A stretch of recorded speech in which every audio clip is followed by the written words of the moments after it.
आज हम लोग देखेंगे ओम का नियम। ये हमने कक्षा 10वीं में भी पढ़ रखा है ओम का नियम, है ना। है क्या, किसी भी परिपथ में जो विद्युत धारा लगाई, विभवांतर जो लगाया जाएगा और विद्युत धारा जो बहेगी, इन दोनों के बीच का संबंध बताता है ओम का नियम। जब हमने इस पाठ की शुरुआत की थी, इस चैप्टर की शुरुआत की थी, तो हमने पढ़ा था विभव। विभव क्या है? एक भौतिक अवस्था है जो आवेश प्रवाह की दिशा को निर्धारित करता है एक तरह से, है ना। आवेश का प्रवाह होना ही क्या है? विद्युत धारा है। तो विभव की परिभाषा में ही छिपा हुआ है कि विभव जो है वो धारा से संबंध रखता है, ठीक है।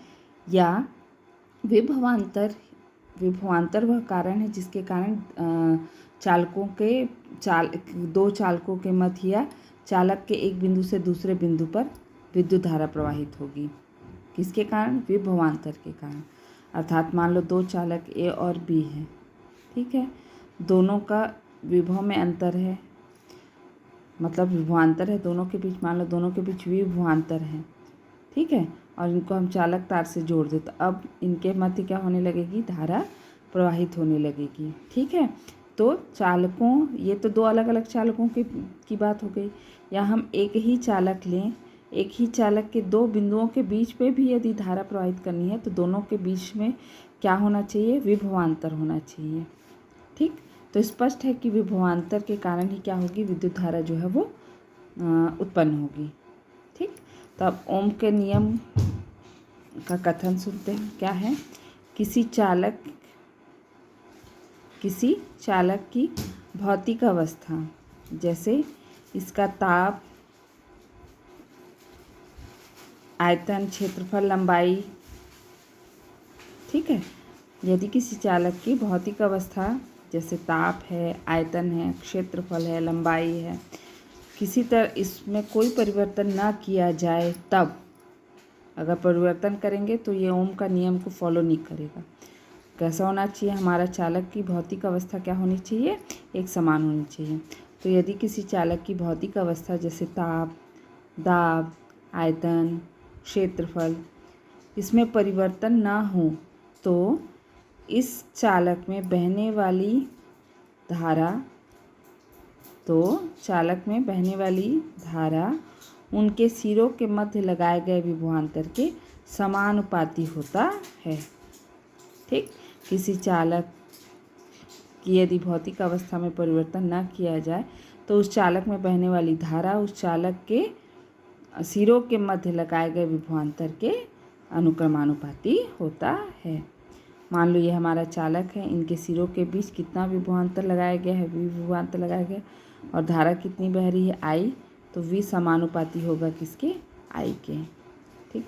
समानुपाती का चिन्ह हटा देंगे तो यहाँ पे एक अनुपातिक नियतांक लग जाएगा। R एक अनुपातिक नियतांक है जिसका मान किसके बराबर है? तो R अगर हम निकालना चाहें तो R बराबर V/I। विभवांतर और विद्युत धारा का अनुपात ही क्या है? ये R अनुपातिक नियतांक है, ठीक।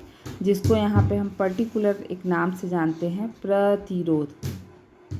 चालक का प्रतिरोध। किसका प्रतिरोध? तो है, लेकिन किसका? तो चालक का प्रतिरोध। तो प्रतिरोध बराबर क्या हो जाएगा? विभवांतर बटे विद्युत धारा।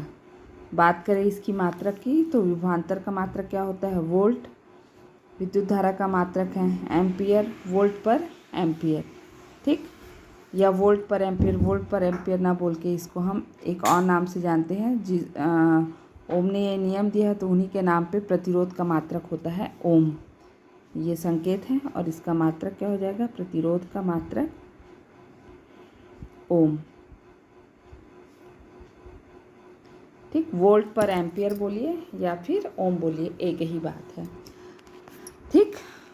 तो ओम का नियम के लिए शर्त क्या रहेगी? ओम का नियम आप कब लगाओगे? जब किसी चालक की भौतिक अवस्था में कोई परिवर्तन न हो, मतलब उसका ताप चालक का ताप क्या हो?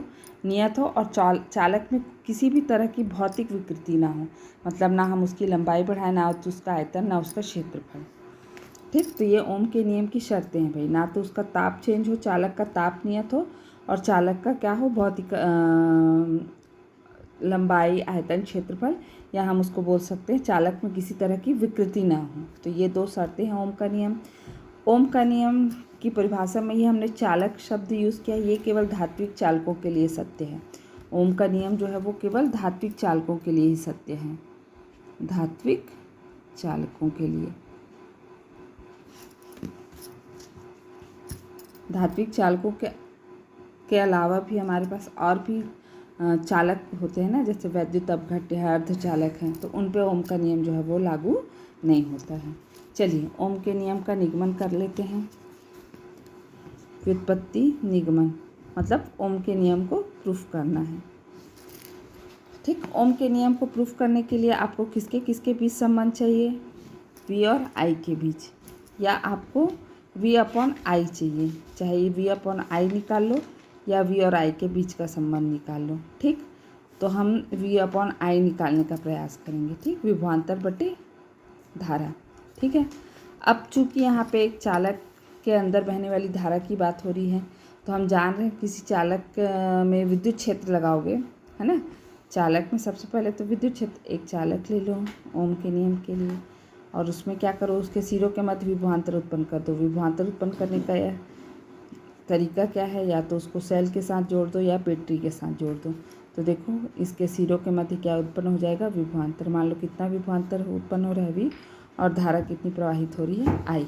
ठीक है, तो हम जान रहे जैसे ही हम ये इसमें ये बाह्य विद्युत क्षेत्र, ये ई हमने विद्युत क्षेत्र लगाया, तो हम जाने कि जैसे ही हम इसमें, और इसकी लंबाई ले लो, चालक की लंबाई मान लो एल है, तो जैसे ही इनके सिरों के बीच हम विद्युत क्षेत्र लगाते हैं, तो चालक के अंदर जो इलेक्ट्रॉन है वो किस वेग से गति करने लगते हैं, अनुगमन वेग। ठीक, मतलब ये वी डी वेग से क्या कर रहे हैं, गति कर रहे हैं। और अनुगमन वेग और धारा के बीच हम संबंध पहले भी निकाल चुके हैं। तो अनुगमन वेग की परिभाषा से, या अनुगमन वेग और विद्युत धारा के संबंध से हमको पता है आई इज इक्वल टू क्या होता है, n e a v d. ठीक, हमारा यहीं से शुरुआत करेंगे। देखो आई मिल गया हमको, हमारा वी अपॉन आई का आई मिल गया है, वी इधर लाना है हमको, वी इधर नहीं मिला है। आई बराबर n e a v d, इसको दे दो इक्वेशन नंबर 1। इसके पहले जो वीडियो भेजा है उसमें देखिएगा हमने अनुगमन वेग का व्यंजक निकाला है। ये देखो अनुगमन वेग का व्यंजक है e v m l into tau. तो ये हमने ऑलरेडी अनुगमन वेग का व्यंजक निकाल रखा है, तो हम सीधा यहाँ पे उस मान को पुट करेंगे। क्योंकि अनुगमन वेग का व्यंजक कितना है, v d is equal to कितना है भाई,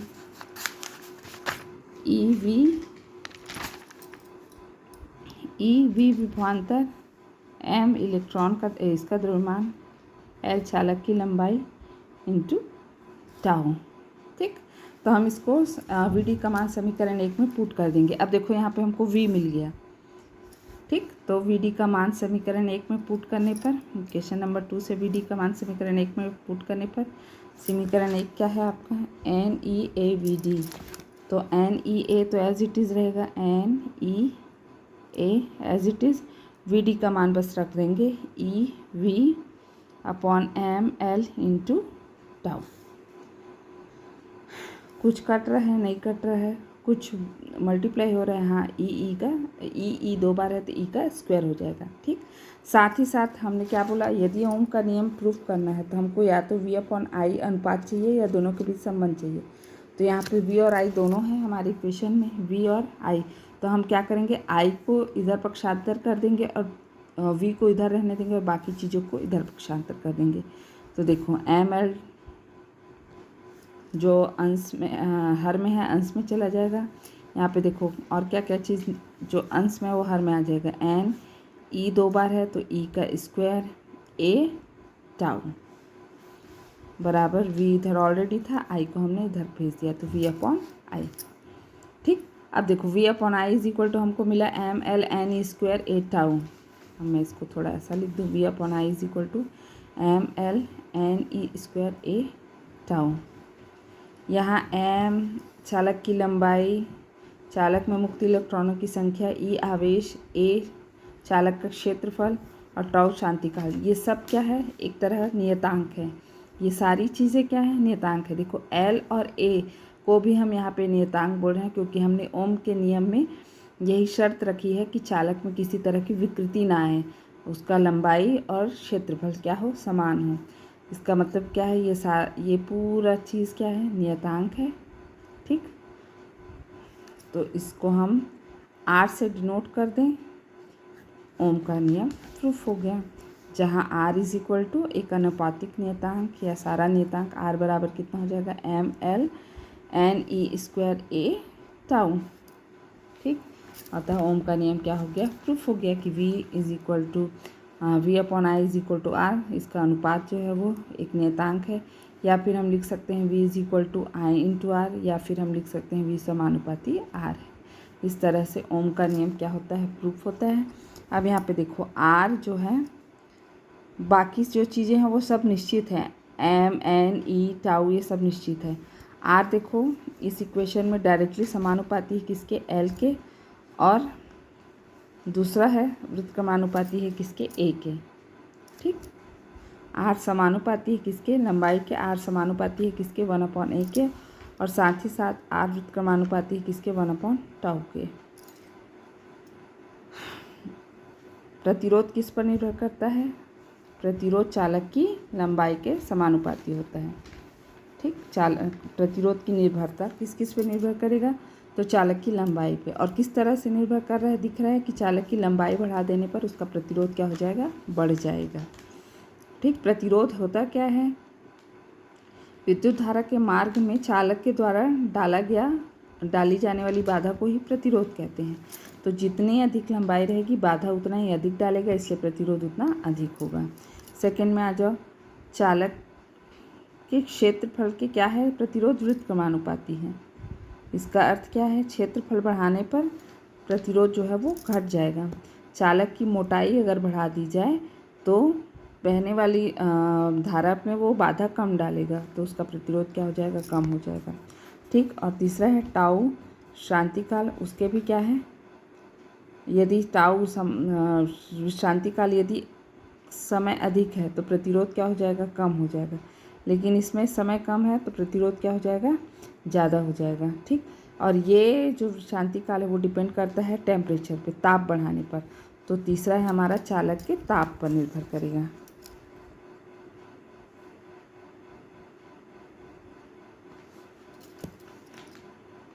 चालक का ताप जब हम बढ़ाते हैं तो प्रतिरोध भी क्या हो जाता है, बढ़ जाता है, क्योंकि चालक का ताप बढ़ाने पर ये जो विश्रांति काल है वह घट जाता है।